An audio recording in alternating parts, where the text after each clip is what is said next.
Qué tal amigos? Muy buenos días, qué gusto que nos acompañen en este día maravilloso, mágico, este 1 de noviembre, en el cual estamos estrenando horario, pero además vamos a hablar sobre algo muy importante y es el dolor, cómo lo gestionamos, en dónde lo acomodamos. Yo sé que hay muchas personas que en este momento están sintiéndose mal, que han tenido pérdidas, pero recordemos que siempre es importante tener presente todo lo bueno que hicieron las personas que más queremos y que se nos adelantaron, y sobre todo hacerles un homenaje en estos días en los que regresan a visitarnos. Así que ya lo sabe, a esta hora y en este canal, usted está en el lugar correcto. Es porque soy mujer. Yo soy Ana Yancy Moreno y esta es la editorial.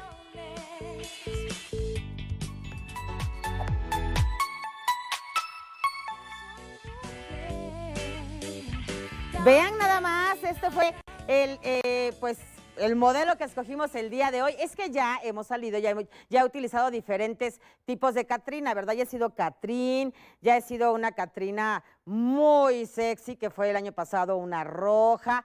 Bueno, han sido diferentes y ahora decidimos que era la Catrina novia. Que por acá dicen mis compañeros que dónde anda el Catrín. Les digo que ahí viene, ya no se tarda, ya viene. Ahí está el detalle. Miren, ahí les enseño este maquillaje maravilloso que lo hicimos entre mi querida Lucero, maquillista, y una servidora, y la verdad es que lo disfrutamos mucho, nos gustó, y ahí está, la Catrina novia. La Catrina fugitiva también podría ser, ¿no? O pues como que nunca llegó el galán y me quedé hasta la eternidad esperándolo.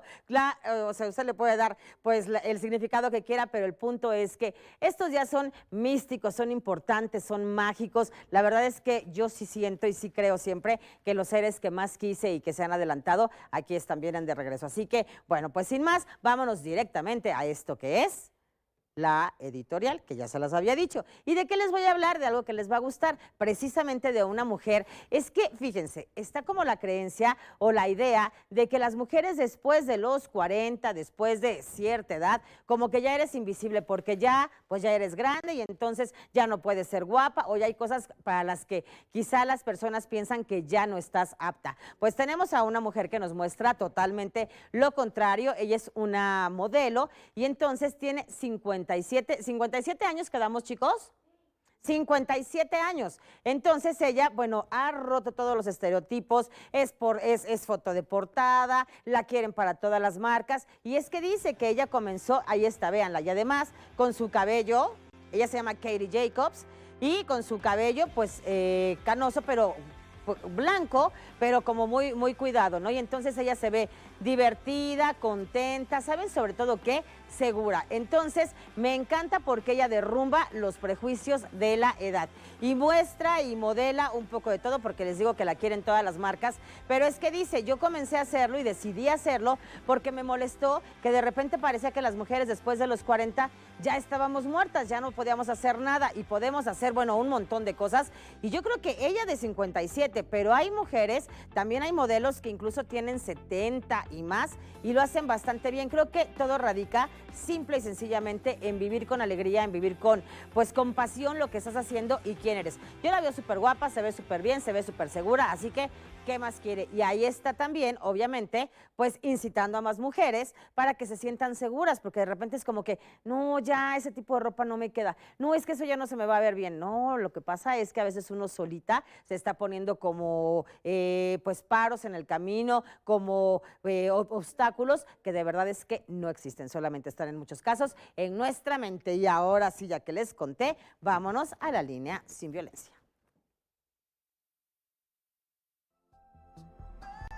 Atención a mujeres en situación de violencia mediante la línea 800-108-4053. Se brinda atención a través de la línea telefónica a mujeres, sus hijas e hijos en situación de violencia de género. Opera las 24 horas del día, los 365 días del año. La atención es gratuita, confidencial y de fácil acceso. Utilice este número: 800-108-4053.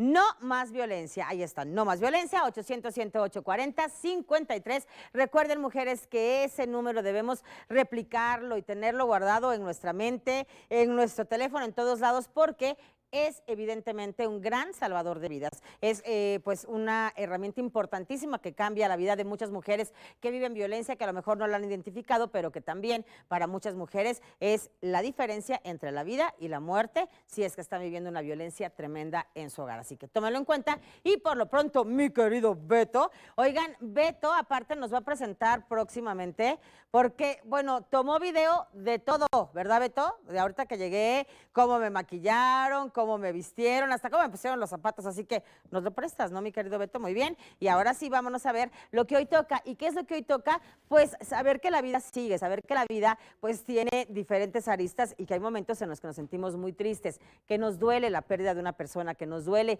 el hecho de que no esté, pero ¿y dónde acomoda el dolor? Pero ¿y cómo gestiona el dolor? Vamos a verlo.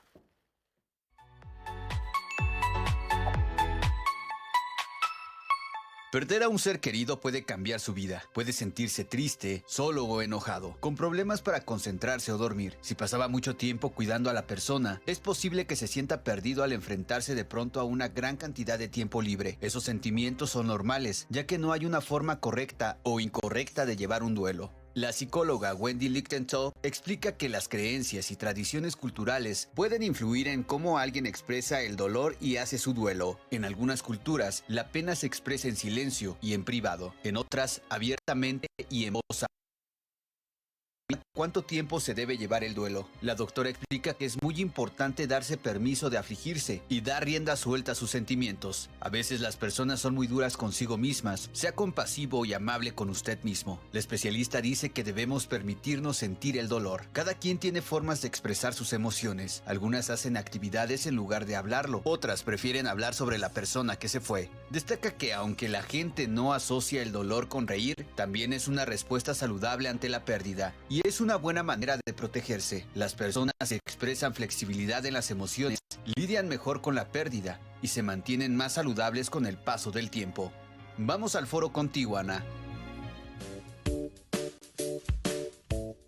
Bueno, ya está con nosotros mi queridísima Yolanda Morales. Ella, yo creo que la recuerdan muy bien porque ella pues tiene esta fundación y todo este trabajo de 911 del alma que ya nos ha venido a visitar en varias ocasiones y la verdad este año no habías venido, te extrañábamos. Sí, ya sé, estoy acabando mi maestría en bioneuroemoción. Y nos vas a venir a platicar sobre Pero eso, por ¿verdad? supuesto que sí. Perfecto, mi querida Yolanda. Oye, tú tienes una gran sonrisa, tú tienes una gran fuerza, tú nos has mostrado en muchos momentos lo que es la resiliencia y lo que es el poder gestionar el dolor a partir de una pena grande que tú tuviste y que ahora la manejas de otra manera. Claro. Hay muchas personas que en este momento, y sobre todo después de los meses durísimos de pandemia, de pérdida, de duelo, yo creo que estas fechas toman otro significado. Sí. Totalmente distinto, ¿no? Y creo que ahorita es mucho más pesado por la pandemia, por la pérdida de la libertad, de poder llevar un duelo normal y estar llevando un duelo virtual a través de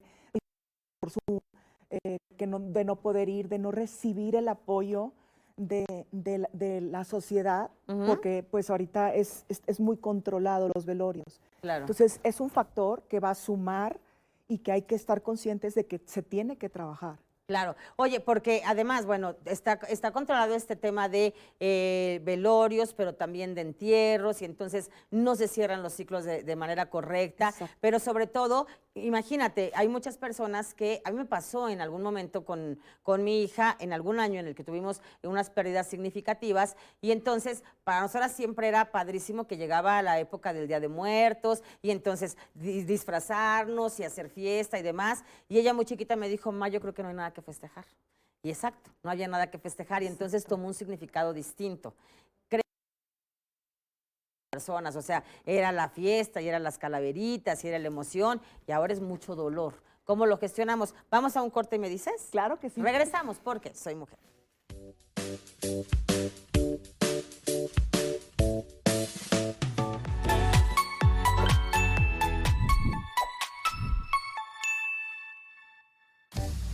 Estás viendo Porque Soy Mujer.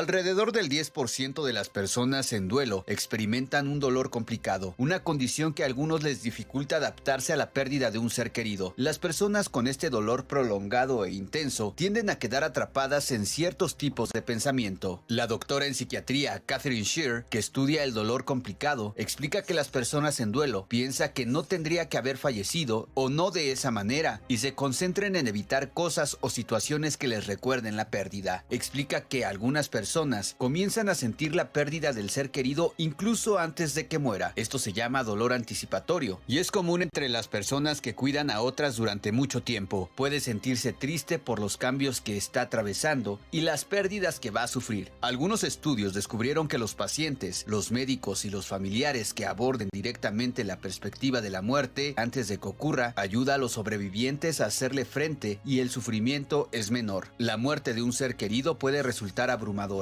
Y el proceso de duelo siempre es mejor con el apoyo de familiares y amigos. Cuídese, acepte las propuestas de ayuda de quienes lo rodean. El dolor es una forma de amor que necesita canalizarse después de perder a alguien cercano. Si tiene problemas para avanzar en su propia vida, solicite ayuda profesional y no pierda la esperanza. Regresamos al foro contigo, Ana.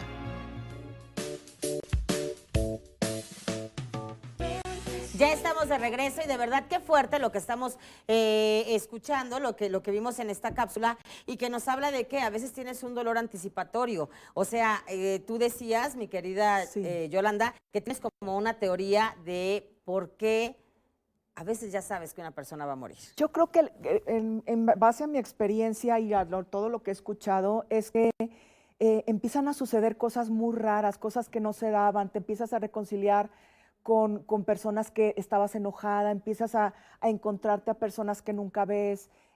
Por decir, con mi hijo empezaron a suceder muchas cosas que no eran explicables. Yo lo soñé. ¿Cómo qué? Como, por decir, fuimos a Guadalajara y estábamos en una comida y enfrente vivía una maestra de Dani que quería muchísimo desde segundo de primaria, él tenía 17. Fuimos a tocarle, a saludarla. Y se pudo despedir de su maestra de segundo de primaria. Como tipo despedidas y eso. Se reconcilió con amigos que estaban enojados. Yo, por decir, en especial, lo soñé como 4 meses antes y era tan espantoso mi sueño y mi pesadilla que no se lo quise contar a nadie. Pero yo tuve un sueño donde yo perdí a mi hijo 4 meses antes de que se muriera. Claro, esto no es nada, es paranormal, no hay nada que lo pueda comprobar, pero yo sí siento que el alma se va preparando para el momento de partir e irse a un lugar perfecto. Sí, y te vas preparando y de esta manera empiezas como a reconciliarte, empiezas a tener como otro tipo de acciones, pero las personas que rodean también de alguna manera como que algo vas percibiendo, no lo sé. Sí. Dicen que una explicación científica es que quizá el cerebro va un paso adelante porque sabe que de acuerdo a ciertas acciones esta cosa va a suceder. Pero cuando es, por ejemplo, un accidente, cuando es una muerte totalmente inesperada, ahí no sabes en realidad qué pensar. Pero lo que sí sabes es que de repente tienes una pérdida que no se puede llenar con nada. Con nada, sí estamos hablando de la pérdida de un hijo, que es terrible, creo que es lo peor que nos puede pasar en esta vida, pero si es de un padre, pero si es de un esposo, porque finalmente son de la pareja, finalmente son tus amores. Exactamente, no se puede comparar un duelo con otro porque siempre van a ser duelos diferentes, de perspectivas diferentes, con historias de vida diferentes. Yo creo que lo importante es gestionar tu propio dolor y decir, es necesario vivir el dolor y la tristeza para yo poder dar este paso de transición a una nueva, mejor versión de mí. Y muchas veces nos negamos y queremos no vivir el dolor, pero el dolor es necesario para poder volver a renacer, porque hay veces que si te mueres, pues esas frases de que no te mueras con tu muero, pues yo la verdad es que sí estaba muerta en vida, pero volví a renacer. Y a tu hija le estabas dejando, además de haber perdido un hermano, una huérfana. Huérfana de madre viva y de padre vivo, imagínate. Exacto, qué que fuerte. es tremendo. Entonces, ¿cómo hacemos? Porque sí escuchamos muchísimo acerca de hay que gestionar las emociones, hay que trabajar el duelo, pero la verdad, no es como si fueras, ¿cómo le podríamos decir? Como una analfabeta Es que no estamos preparados para la muerte. Sentimental, emocional, no sabes qué hacer. No, no. Primero, en que todo que saber que pues es un tsunami que va a pasar por tu vida y que tienes que saber que al principio es sobrevivir, ver cómo pedir ayuda. Se vale llorar, la creencia de que no llores, ya no Ay, llores, no. al contrario, llórale todo lo que le tengas que llorar, dale cada intención de cada lágrima, de una sanación, de ir a encontrar la luz de un nuevo camino para ti. Entre más pronto te adaptes a tu nueva vida, cediendo. Es como un dolorómetro. El dolorómetro del dolor se va activando del 1 al 10. Al principio que te da la noticia de que se muere tu hijo está en el 10 y yo creo que hasta en el 100 se va hasta el 100, sí. ¿sí? Entonces empiezan las etapas que no se viven, las etapas como dice Elizabeth Kohler, que son las etapas de la negación, de la ira, de la depresión, de la aceptación, sino que no son lineales. Vives todo en un día, en tan solo un día. Eso me ha impactado mucho porque ¿quién como tú que lo puede compartir, que lo viviste? Exacto. Y sí, es que a veces piensas como, bueno, ya me dijeron, son 5 etapas y entonces, pues a lo mejor es un mes por una, ya llevo 5, no es cierto. Lo que tú dices es, en un día son todas, o sea, hay momentos en los que estás reconfortado, hay momentos en que estás totalmente caída. Y fíjate, una de las cosas muy importantes que acaban de mencionar es que el duelo no es estructurado. Entre más flexibilidad tengas para ir a adaptarte el solo por hoy, va a ser mucho más fácil el estar acompañado de gente que te escuche, que no te dé consejos, que no te enjuicie, que no te presione, un abrazo en silencio, por decir, el altar de muertos que están aquí, es que es bien hermoso ver esa cultura que tenemos de ver los altares y están hermosos. Y yo siempre lo había visto desde la perspectiva de qué hermosa... del colorido y demás. de las catrinas. Pero cuando estás de este lado y el altar de muertos va a ser para tu hijo, Ay, no Dios saben mío. la cantidad de papás que me hablan y me dicen, no puedo ponerlo. O lo que está sucediendo de que perdiste papá, mamá y 3 hermanos por la pandemia. Imagínate si tienes 15 días y tienes que poner un altar con cinco muertos que los acabas de perder en un mes. Claro, está tremendo, de verdad, porque sí, lo que decíamos al principio, se pierde totalmente el significado y entonces ya no causa tanta gracia ni tanta admiración. Exacto. Cuando tienes que poner la foto de la persona que jamás imaginaste ni quisiste poner en ese altar de muertos. Vamos a un corte y regresamos súper rápido porque soy mujer. Porque soy mujer.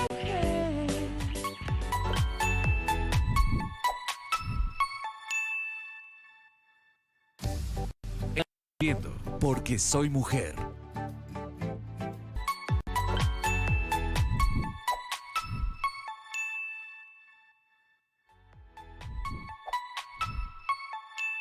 Pues de ocuparnos en otras cosas, porque como era muy cercano, vivimos con él, pues sí se siente la ausencia, pero pues tratamos de hacer muchas actividades, de enfocarnos en el trabajo en ese entonces y pues tratar de medio que llevar el dolor o la pérdida más que nada. Hace casi 10 años se murió mi hija y fue muy duro, fueron 3 años durísimos, pero un día entendí que tenía que dejarla ir para yo misma poder ser feliz, pues porque tanto sufrimiento y tanto dolor, pues no la iba a dejar estar en paz a ella. Bueno, ya estamos de regreso y estábamos viendo los testimonios de algunas personas que han sufrido una pérdida y la manera en la que se sienten y cómo lo van llevando. Nos decías, Yolanda, hace un momento, de lo que pasa cuando estás poniendo ya un altar y está la fotografía y tienes que poner la fotografía del ser que amas y que no vas a volver a ver. Pero además hablabas de lo importante que es el gestionar las emociones. Exacto. Se necesita mucho y es como si tuvieras como como un pensamiento rumiante, creo, ¿no? O sea, porque obsesivo. todo obsesivo y todo el tiempo estás pensando, y a esta hora estaríamos haciendo esto, y hace un año hicimos esto, y y tú lo quieres y lo platicas con los demás porque lo tienes que sacar, pero a veces los demás no son tan empáticos. La gente le da miedo que tú hables de tu ser querido, le da miedo que tú llores, que tú te caigas, pero en el duelo es necesario caerte y llorar, gritar, enojar. Incluso la ira y el enojo se dan porque es el dolor tan profundo que tu psique no está preparado todavía. Entonces, la ira y el enojo es normal. Ninguna de las emociones es mala. Si tú le das la perspectiva de que la tristeza y el dolor vienen a tu vida para hacer un alto, para poder gestionar tu dolor y para entender que la parte del vínculo físico se fue, pero no el amor que tienes por tu ser querido, ni los recuerdos que tú tienes por tu ser querido. Mi hijo está conmigo tatuado en el alma, se fue su parte física y me tengo que adaptar a esta nueva vida de no poder tenerlo físicamente, abrazarlo, besarlo y saber que no tengo que sufrir para amarlo. Se puede sonreír, se puede volver a vivir, se puede volver a homenajear a tu ser querido desde tu felicidad. Hay que gestionar al principio el duelo, el dolor, pero después yo puedo hacer mi vida normal y al contrario, con aprendizajes. Porque puede haber muchas personas que viven con culpa, como de cómo me voy a reír, o cómo voy a hacer una fiesta, o cómo me voy a casar, o cómo voy a hacer tal cosa si él murió. Y finalmente sí, se convierten como en homenajes día a día y en un trabajo que haces por amor. ¿Qué puedes hacer cuando llega ese momento en el que sientes que de nuevo, o sea, que te caes, que no puedes avanzar? Primero que nada, saber que es necesario vivirlo, aceptarlo. Digo, saber que te va a doler perder un ser querido, es imposible que no te duela. Segundo, pedir ayuda. Nos cuesta mucho pedir ayuda, Ana Yessi. Tercero es cómo lo voy a gestionar. Puedo escribir, puedo quemar el papel, puedo gritarlo, puedo llorarlo, puedo buscar desahogarme con personas que me escuchen, puedo hacer ejercicio, ir haciendo pequeñas cosas en tu día donde te ayude a no estar hundida en el dolor. Es como quererte un poquito más a ti misma. Y la culpa viene porque la creencia limitante de que si yo soy feliz o si yo sonrío, le falto el respeto. Claro. O las creencias que se llaman irreconciliables. No puedo con este dolor, pero sin este dolor no quiero a mi hijo. Entonces son Entonces tengo que tenerlo. Dos creencias que te generan una hipnosis en tu psique. Y entonces no es necesario, o sea, es necesario gestionar el duelo, pero darte la oportunidad de renacer, de volver a vivir, de sonreír y honrarlo desde tu sonrisa, desde si tú quieres ponerle un altar, y no es necesario ponerle un altar, porque están en nuestro corazón. Claro. Sí, hay quienes definitivamente, son rituales Si de te despedida, da paz, ¿no? Y entonces, si te da paz, tranquilidad, y hazlo. pones ahí todo, por ejemplo, Ale Velázquez dice que su mamá cocina especialmente Exacto. ese día para este día y el día de mañana para recibir a sus seres queridos. Hay quienes piensan no, y eso es válido. Va a haber de la perspectiva Como de los que quieras. lo quieren poner, de los que lo ponen por obligación o de los que no pueden ponerlo, pero que no te genere culpa, porque no es necesario poner un altar para amar a una persona. Son creencias que son hermosas, pero ¿qué pasa si tú creas tus propias creencias donde encuentres tu paz interior? Y lo vas encontrando, como tú Claro. dices, el camino puede ser el sí escribir, a lo mejor el hablar. Me parece muy fuerte también. Por esta necesidad de gestionar, hay personas que te califican o te descansar. Deja de hablar de él, deja de llorarle, no está descansando y es que entonces eres culpable. No, claro que no. Imagínate si yo tuviera el poder de decidir dónde está mi hijo. Híjola, te lo prometo que lo querría aquí conmigo. Y si descansa o no, lo que Claro. más quieres es que donde esté sea feliz. El ser querido te va a entender que tengas que llorar, que tengas que sacar, que tengas que enojarte. Él no depende si va a descansar en paz o no. Él te va a acompañar en el que tú te encuentres. Y por decir, Nayeli, tener la flexibilidad de que si las calaveras te hacen ruido, poner ángeles. Si a Ok. ti te cae bien poner ángeles en tu altar y te da paz, hazlo. Si te da paz, en vez de calaveras, poner fotos o poner un personaje que represente a la persona del ser amado y te duele menos, pues hazle un poquito de cambios y ser un poquito más flexibles. Ser flexibles y sobre todo sí escucharnos y saber, con esto me estoy sintiendo bien, esto me da paz. Sí lo reconocemos, a veces es alguna música, a veces es una fotografía, Claro. a veces es hablar, a veces es leer, a veces es guardar silencio. Cada quien lo sabemos, pero lo que sintamos y lo que estamos haciendo está bien, porque es parte de un proceso doloroso, de un proceso pues que tenemos que vivir ante la pérdida. Muchísimas gracias. A ustedes también muchísimas gracias. Acuérdense que ya los esperamos a partir de hoy, todos los días a las 12 y nos va a encantar siempre, como siempre, contar con su presencia. Yo le dejo con todo cariño un beso, un abrazo y un gran aplauso porque soy mujer.